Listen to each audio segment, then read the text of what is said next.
We're backstage at WayBack Pointfest. Jeff Burton from the Rizzuto Show. That is Peanut, and that is Nick from 311, guys. That's so true. much. Thank you very much for coming. Oh, yes. Thanks for having us. St. Louis has always been a good time for you guys, right?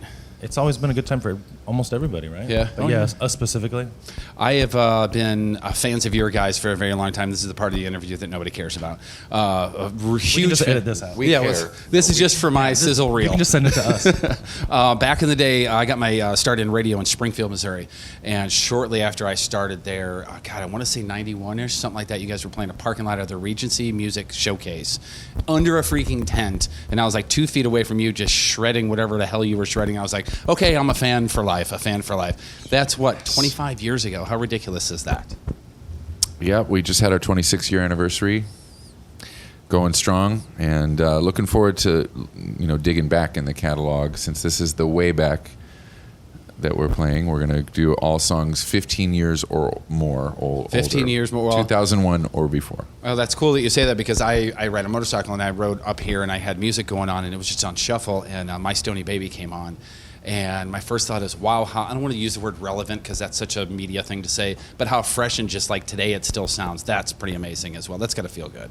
Yeah, it's fun to play, and it's fun to see the wave of cannabis legalization, that we were first dreaming about. Absolutely. When that album, Yeah, it seemed like the dark ages, seemed like it was, never ever going to happen, but came around. And that was always the point with the music, especially when we were first starting in 92, 93, getting that album out. It's like, let's make something timeless. Let's make something worthy of the WayBack machine. And it absolutely, positively is. I mean, every single one of those early ones on up, and back to the cannabis legalization thing. As a person with a chronic illness, I'm on board with that. Nice. Yeah. And it seems Get you like off the even in the prescription. Midwest, it's getting a little closer and closer. Yeah, totally. Yeah, it's ridiculous to have it scheduled as a drug that has no medicinal value, because there's been a lot of people in my family directly that have been greatly helped by it with serious health things. So, eventually people evolve and wake up and society moves in the right direction, just sometimes slower than we'd like.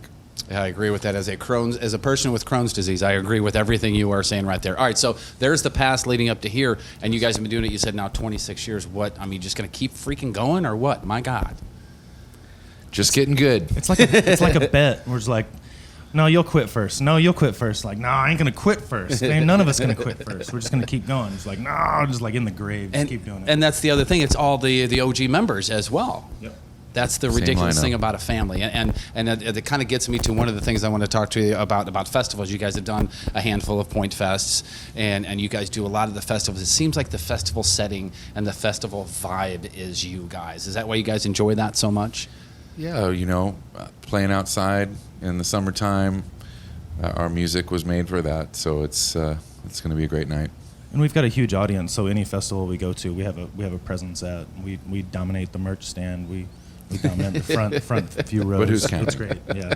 No, it's not competition. What it is? It's all about the merch, right? It is all about the merch. That's a good way to judge it, especially when we're on top. And and talking about the different generations of the 311 fans, and I was telling you before we started the cameras rolling here, I got a couple of kids, and I got a 17-year-old who was born with a 311 bucket hat on, and she is here to watch you guys tonight. Nice. So Nice. Love to see multi-generation. it's a nice 311 circle, isn't it? families, Yeah. It is a nice circle. So, well, continued success, and you guys so much. Thank you so much for being here. Oh, yeah. And rocking up on the stage here again. Once again, a WayBack Pointfest. It is Peanut, and it's Nick Hexum from 311.